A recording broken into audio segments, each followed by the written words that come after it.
Mileage की पूरी कहानी को इसको ऐसे समझिए कि अगर वो 2020 की गाड़ी है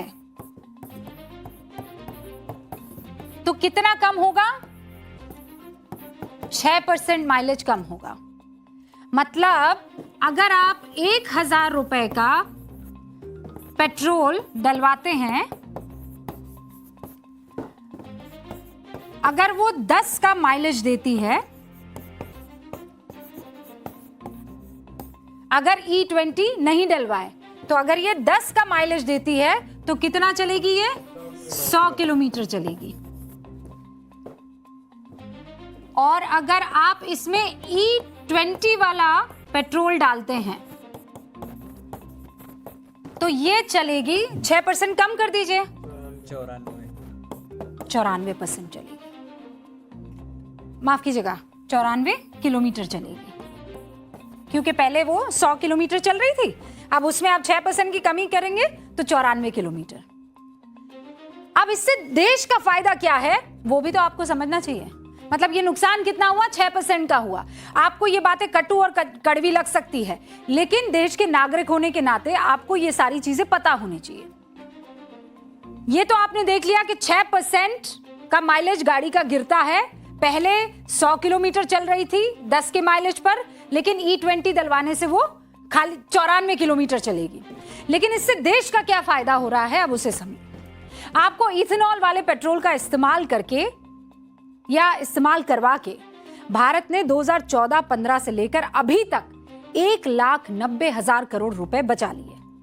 ये पैसे भारत के ग्रामीण विकास मंत्रालय के एक साल के बजट के बराबर है। भारत ने 3,10,000 मीट्रिक टन कच्चा तेल बचा लिया।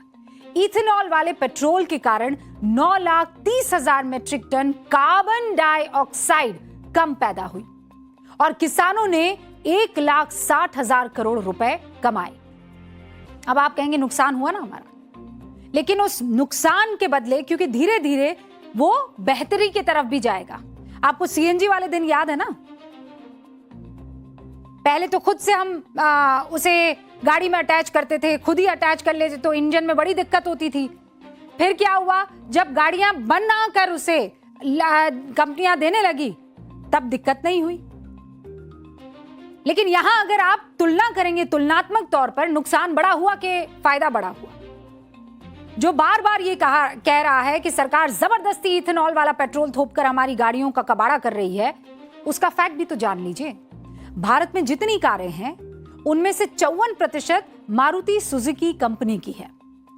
और मारुति का यह दावा है कि 2025-26 में उनके पास 2,84,00,000 गाड़ियां सर्विसिंग के लिए आई। इनमें से 1,50,00,000 से अधिक गाड़ियां 3 साल से ज्यादा पुरानी है। मतलब E20 के हिसाब से उसका इंजन तैयार नहीं है। लेकिन इनमें से किसी कार में E20 पेट्रोल के कारण कोई नुकसान नहीं हुआ। हाँ, माइलेज में 6% की गिरावट देखी गई, जो रिसर्च में पहले ही सामने आ चुकी थी।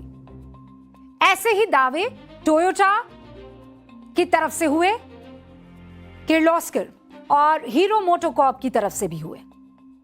अब सोशल मीडिया और विपक्षी नेताओं का यह कहना है कि कंपनियां जो दावा कर रही है वो झूठ है।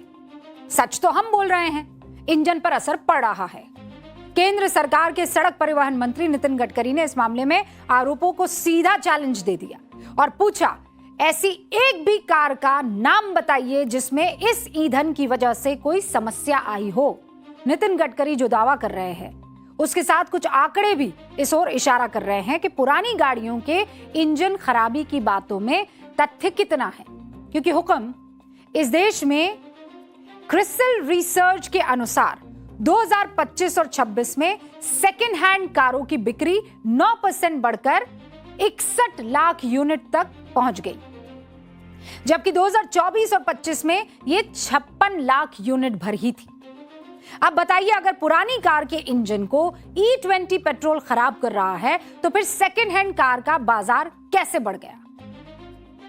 5 लाख सेकेंड हैंड कार 2024 और 25 के मुकाबले ज्यादा बिकी। 2025 और 26 में ज्यादा बिकी ये सेकेंड हैंड कार। 24 के मुकाबले।